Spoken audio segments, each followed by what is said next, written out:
Pemirsa, Polda Metro Jaya menetapkan 2 tersangka kasus judi online yang melibatkan oknum Kementerian Komunikasi dan Digital ke dalam daftar pencarian orang atau DPO.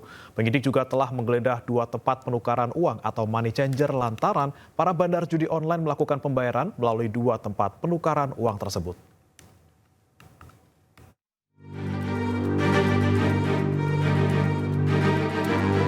Subdit Jatanras Direktorat Reserse Kriminal Umum Polda Metro Jaya masih terus menyidik kasus judi online yang melibatkan 11 orang pegawai Kementerian Komunikasi dan Digital RI serta 4 warga sipil.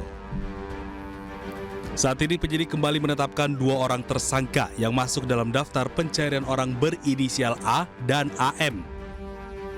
Dari hasil keterangan para tersangka, uang setoran berupa uang tunai dari para bandar judi online yang disetorkan kepada para pelaku diberikan melalui 2 tempat penukaran uang yang saat ini telah digeledah oleh penyidik dalam rangka pengembangan kasus ini.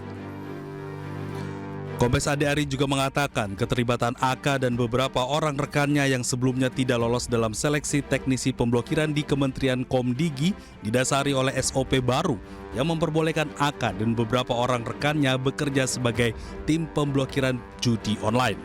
Saat ini penyidik masih terus melakukan pendalaman secara intensif. Setelah dilakukan pendalaman oleh penyidik, ternyata terdapat SOP baru.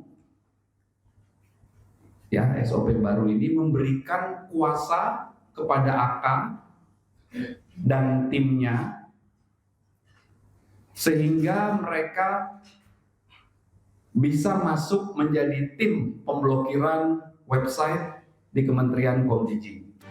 Hingga saat ini, penyidik Subdit Jatanras Direktorat Reserse Kriminal Umum Polda Metro Jaya telah menetapkan dan menahan 15 orang tersangka, yang 11 diantaranya merupakan pegawai Kementerian Komdigi, sedangkan 4 orang lain yang merupakan warga sipil.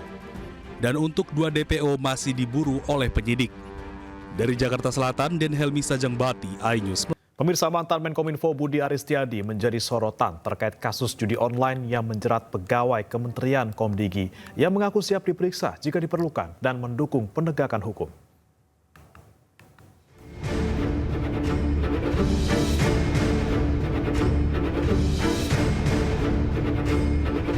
Pasca penetapan tersangka 11 pegawai Kementerian Komunikasi dan Digital, nama Budi Aris Setiadi jadi sorotan. Mantan Menkominfo itu digadang-gadang mengetahui soal praktek judi online yang menjerat pegawai Kementerian Kominfo yang pernah ia pimpin. Budi Ari pun merespon sorotan tersebut dan mengaku siap diperiksa jika diperlukan. Ia mengklaim mendukung penuh upaya penegakan hukum yang dilakukan oleh polisi. Pak Presiden mau ke luar negeri? Ya, pokoknya saya fokus ngurus operasi dan rakyat. Kita dukung penegakan hukum, dan yang ketiga kita tetap serius berantas judi. Apa ya? Solusinya gimana Pak? Lalu kita warga negara. Udah nanti katanya polisi mau mendalami kok. Gimana Pak? Tunggu aja dalamnya, nggak apa. Kita siap deh. Siap dipanggil juga Pak? Pasti nggak. Berarti siap. Pasti nggak terlibat Pak? Pak kenal nggak Pak 14 pegawai Komdigi yang diperiksa Pak?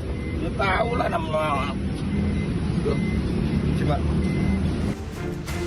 Sebelumnya polisi menangkap 11 orang pegawai aktif Kementerian Komunikasi dan Digital yang terlibat dalam praktek pembinaan situs judi online. Bahkan, salah satu tersangka berinisial AK adalah pegawai yang tidak lolos seleksi penerimaan calon ASN Kominfo, namun ia tetap bisa bekerja di kementerian itu dan mendapat wewenang mengatur blokir situs judi online. Mengapa hal ini bisa terjadi? Siapa lagi oknum Kementerian Komunikasi dan Digital yang terlibat?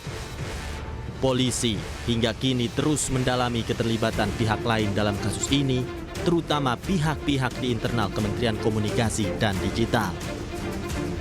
Dari Jakarta, tim liputan iNews melaporkan.